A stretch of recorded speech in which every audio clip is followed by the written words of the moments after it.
Hello friends, जुनून math plus reading में आपका स्वागत है। आज हम लेकर आए हैं रेशियो प्रोपोर्शन, अनुपात सनुपात जिसको हम लोग बोला जाता है। तो ये देखिए एसएससी जीडी में पूछा गया सवाल आपसे। सारे सवाल को हम लोग कैसे बनाएंगे उसको देखा जाए एक बार, है ना। और वीडियो का आप लोग शुरू से अंत तक देखिए, है ना। और ज़्यादा से ज़्यादा शेयर कीजिए और अपने दोस्तों के पास पहुंचाने का कोशिश कीजिए इस वीडियो को, है ना। देखा जाए हम लोग आगे सवाल को कैसे बनाएंगे। पहला सवाल आपसे क्या पूछता है? पहला सवाल आपसे पूछा गया है, देखा जाए। पहला सवाल ये पूछा है आपसे, यदि x प्लस वाई अनुपात आपसे दिया है x माइनस वाई, बराबर में दिया है आपको 3:2 है, 3:2 है। तब जो आपसे पूछता क्या है देखा जाए। तब आपसे पूछता है x² प्लस y² अनुपात x² माइनस y² क्या होगा आपसे। ये सवाल में आपसे पूछा जाता है क्या होगा, है ना। सवाल को समझ लिए।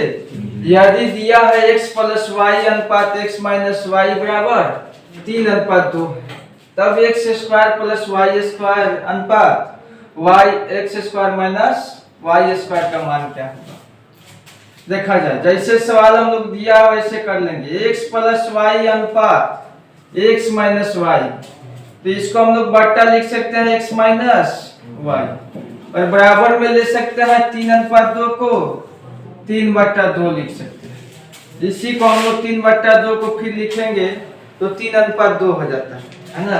और यहाँ से देखिए क्रॉस मल्टीप्लाई आप कर सकते हैं, तो इधर क्रॉस करिएगा तो 2x प्लस 2y बराबर 3x माइनस हो जाएगा 3y। और यहाँ से x वाला इधर लाइएगा तो माइनस में x हो गया, और 2 प्लस 2 को उधर ले जाइएगा तो माइनस में 2y, और पहले से माइनस में 3y है तो माइनस में क्या हो जाएगा 5y।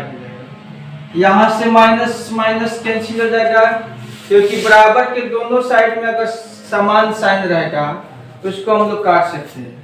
हम लोग को चाहिए x और y का रेशियो, तो देखिए तो x इधर है, y को इधर लाइएगा तो x/y, और पहले से 5 इधर है और इधर 1 है तो इधर भेजिएगा तो भाग में। अब हम लोग को देखना क्या है, x और y का मान क्या है। x के सामने वाला x का मान और y के सामने वाला y का मान होता है। और आपसे सवाल में पूछता क्या है, देखिए आपसे सवाल में पूछा जा रहा है x² प्लस y² अनुपात करने का मतलब इसको हम लोग बट्टा लिख सकते हैं, x² माइनस y² का मान पूछा जाए। x की जगह x का मान रख दीजिए और y की जगह y का मान। x की जगह 5 है तो 5 को रखिएगा तो 50 25, और 1 को रखिएगा तो 1 का स्क्वायर 1, तो 25 प्लस 1 कितना हो जाएगा 26।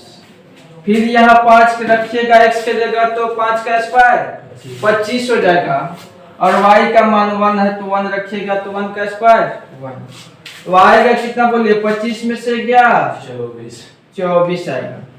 25 में से 1 जाएगा कितना आ जाएगा 24। अब इसको हम लोग काट सकते हैं 2 से, 13 दूनी 26 और 12 दूनी 24, यानी 13:12 इसको हम लोग लिख सकते हैं। कोई दिक्कत? इतना लिखा जाए। 2 नंबर सवाल देखा जाए हम लोग का। ये रेशियो में पूछता क्या है आपसे, है ना। तो 2 नंबर का सवाल हम लोग पढ़ा जाए, इसको कहता क्या है। एक कक्षा में 60 लड़के और लड़कियां हैं। एक कक्षा में क्या है 60 लड़के और लड़कियां हैं, तब इनमें से कौन सा लड़का और लड़कियों की संख्या का सही अनुपात नहीं होगा। कौन सा अनुपात जो होगा सही लड़का और लड़कियों का अनुपात नहीं होगा। आपसे सवाल में ये पूछा जा रहा है, तो सवाल में पूछा जा रहा है तो लड़का और लड़की का ही अनुपात दिया होगा आपको ऑप्शन में। लड़का और लड़की का ही अनुपात दिया होगा आपका ऑप्शन में। तो हम लोग देखिए लड़का और लड़की देखिए तो कंबाइंड करके कितना दिया है 60 दिया है। तो रेशियो को भी क्या करेंगे हम लोग कंबाइंड कर देंगे। तो यहाँ पे लड़का और लड़की का अनुपात देखिए तो 1:6 है, जोड़िएगा कितना 7 होगा। तो पूरा पूरा कटना चाहिए तो समझिए लड़का और लड़की का सही अनुपात होगा, है ना। लेकिन यहाँ सही अनुपात नहीं हो रहा है, देखिए तो 1 है और 6 है, जोड़िएगा कितना 7 से नहीं कट रहा है। तो हम लोग को चाहिए क्या, लड़का और लड़की का सही अनुपात नहीं होगा। कौन नहीं होगा, जिस अनुपात से नहीं कटेगा, जिस अनुपात से अगर नहीं कटेगा वही ना लड़का और लड़की का अनुपात नहीं होगा।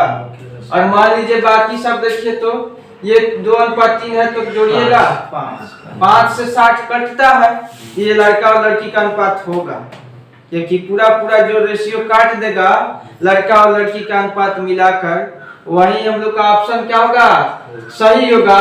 लेकिन यहाँ पूछता है कौन सा अनुपात नहीं होगा, तो वैसे अनुपात को ढूंढिए जो लड़का और लड़की का अनुपात से पूरा पूरा 60 को न काटे।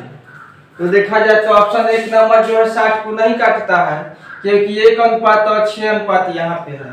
तो जोड़िएगा तो अनुपात 60 और 7 का मान दिया है 60, तो 7 से तो 60 नहीं कट रहा है, तो क्या हो जाएगा लड़का और लड़की का अनुपात 1:6 नहीं होगा। तो ऑप्शन नंबर ये ही मिल गया।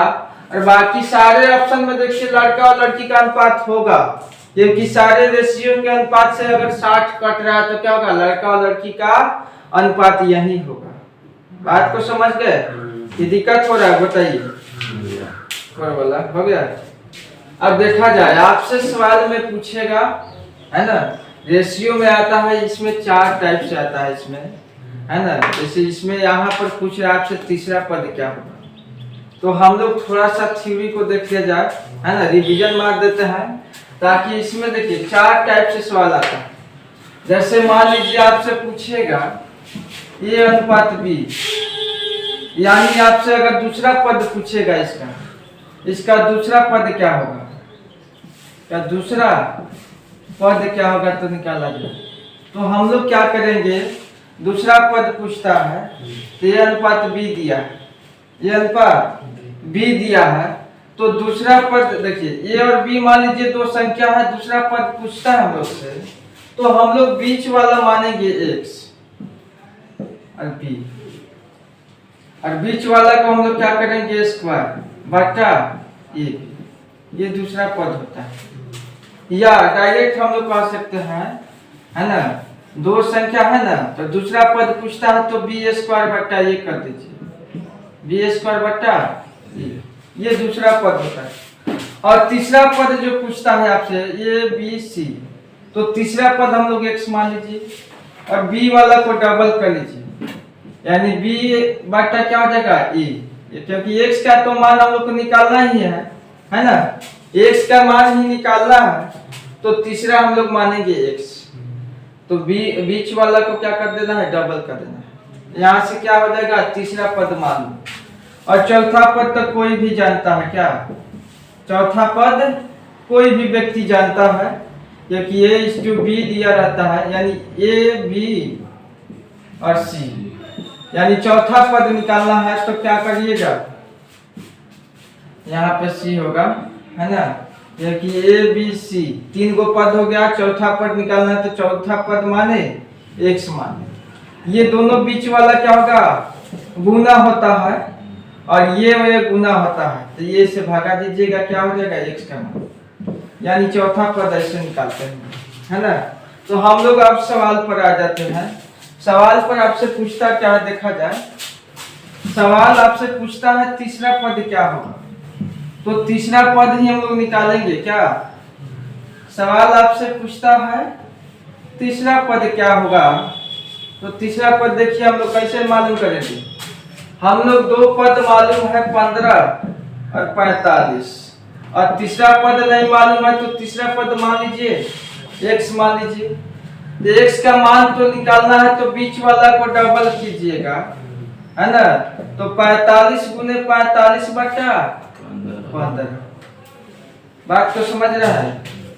तो हम लोग यहाँ से मालूम कर सकते हैं x का मान, 15 तिया 45, तो 3 पच्चे 15 का 5 हाथ में हुआ 1 और 3 चौका 12 1 यानी 135 जो होगा तीसरा पद होगा इसका।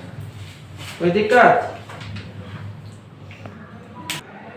देखिए 4 नंबर सवाल आपका एकदम बेहतरीन सवाल है। ये एडवांस का सवाल दिया हुआ है, समझिए आपका 1 नंबर क्लियर यहाँ पे हो जाएगा।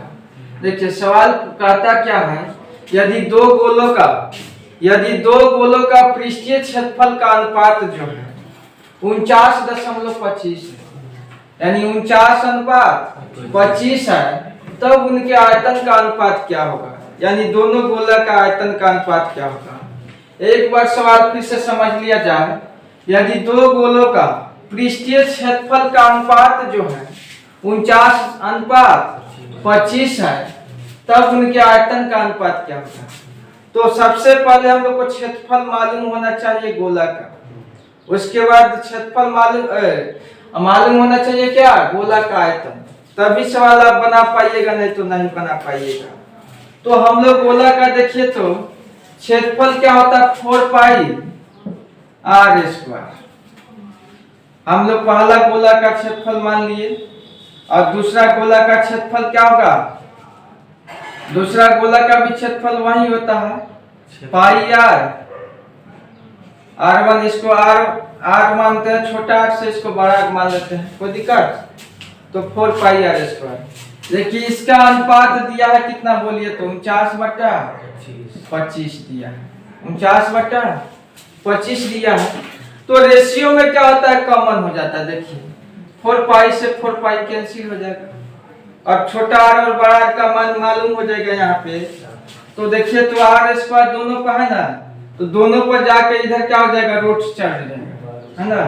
तो हम लोग कह सकते हैं r/बड़ा r, हम लोग डिनोट किया है छोटा r बड़ा r से, है ना। तो ये क्या हो जाएगा 7 होगा, ये 5 हो जाएगा, क्योंकि ये स्क्वायर जाकर उधर रूट चढ़ जाता है दोनों पर।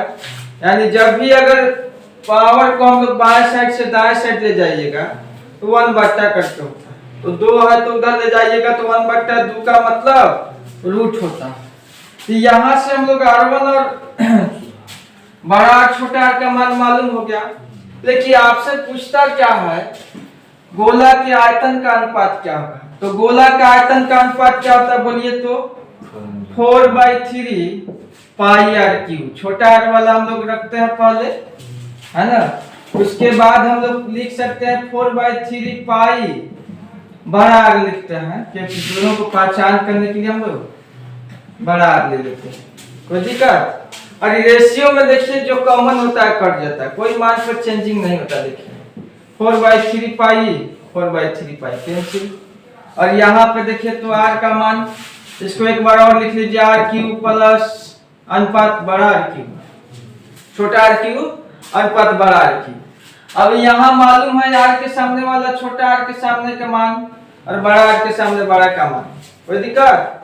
यहाँ से छोटा r का मान रखिएगा तो 7 का क्यूब कितना होता है बोलिए 343, और ये 5 रखिएगा बड़ा r का मान, तो 5 का क्यूब कितना 125।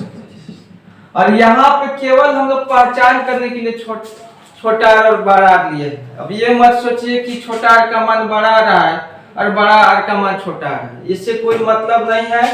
केवल हम लोग पहचान करने के लिए क्या किए हैं, छोटा r और बड़ा r का नाम दे दिए, कोई दिक्कत